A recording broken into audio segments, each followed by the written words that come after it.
Tinder. What an absolute shit show. If this is how we're supposed to meet each other in the modern era, we are all fucked. Men and women are both unhappy with what happens on Tinder, but their experiences are very, very different. I want to firstly tell you about men's experience, and then I want to tell you about women's experience. Because pretty much every man that's on Tinder is invisible. You ask the average guy who downloaded Tinder for a few days what happened, he got no matches. If he got a match, she doesn't respond. And he's like, is the app even on? Like, what's going on here? Meanwhile, a woman's experience is exactly the opposite. They just get inundated, right? If you're a woman and you set up a Tinder profile, and I did this by the way, I put a photo of a woman who is quite unattractive, let's say, and I let it sit there for a couple of days, and I came back and I started to swipe, and every single person was a match. I just swipe, match, swipe, match, swipe, match. Problem here. First of all, Western men are pretty thirsty. The incel rate's very, very high. The single rate's very, very high.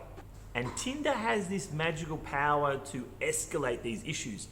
If you didn't know, 78% of users on Tinder are actually men, which means it's about 3.5 men to every one woman. The economics of this gets even worse because research shows that around 50% of women on Tinder are there for the sole purpose of attention.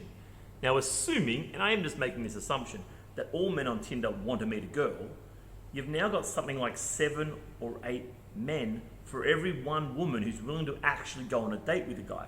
So this kind of shows what the problem is for men, and I'd say at least half of men are entirely invisible. When a normal guy does somehow get a match, he's like so desperate and thirsty, he just acts like an idiot. And from a guy's perspective, if he isn't perfect, if he doesn't say exactly the right thing, he gets blanked. He gets ghosted or he gets unmatched. So men watching this are like, yeah, this really sucks for us. Tinder's horrible for men, blah, blah, blah. But women are equally as unhappy about their experiences on Tinder. Basic economics will tell you that if a woman is, say, mid-range, right? We'll call her Mrs. Middle. She's literally on the 50th percentile. If she is swiping on Tinder, she's going to match with pretty much everybody, right? Anyone up to a 10 out of 10 guy, she's going to match with. So if she's got an inbox full of 5s, 6s, 7s, 8s, 9s, and 10s, who's she going to go on a date with?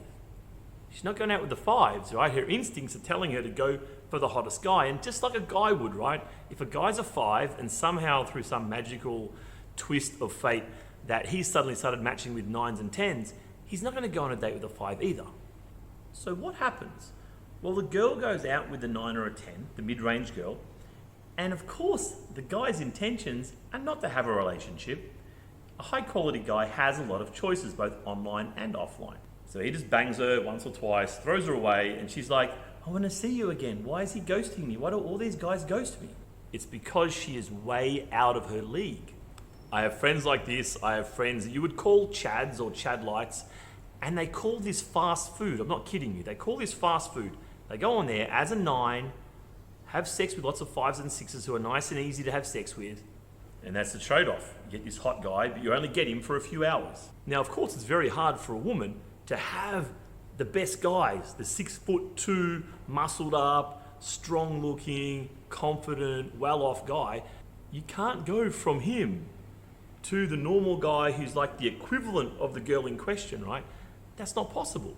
My feedback from women that I know in Melbourne, girls that are maybe kind of a 6 or a 7, when I say 6 or 7, I mean like in the top 30 or 40% of girls.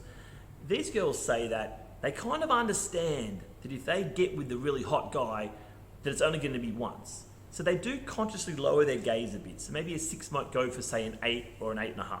The feedback I'm getting from my female friends is that they just get overwhelmed because there's just so many matches. There's just hundreds of messages in the inbox. They just don't know who to talk to, who to connect with, who to kind of give time to. So maybe after 1 or 2 weeks, they pick a guy and it's like, okay, let's just go and meet somebody, see how it goes.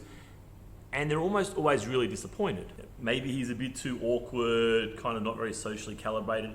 Look, if you're a guy and you're genuinely an 8, 9 or 10, you're not using online to meet your wife, right? You're not using online to meet a girlfriend. You're using online to have casual sex.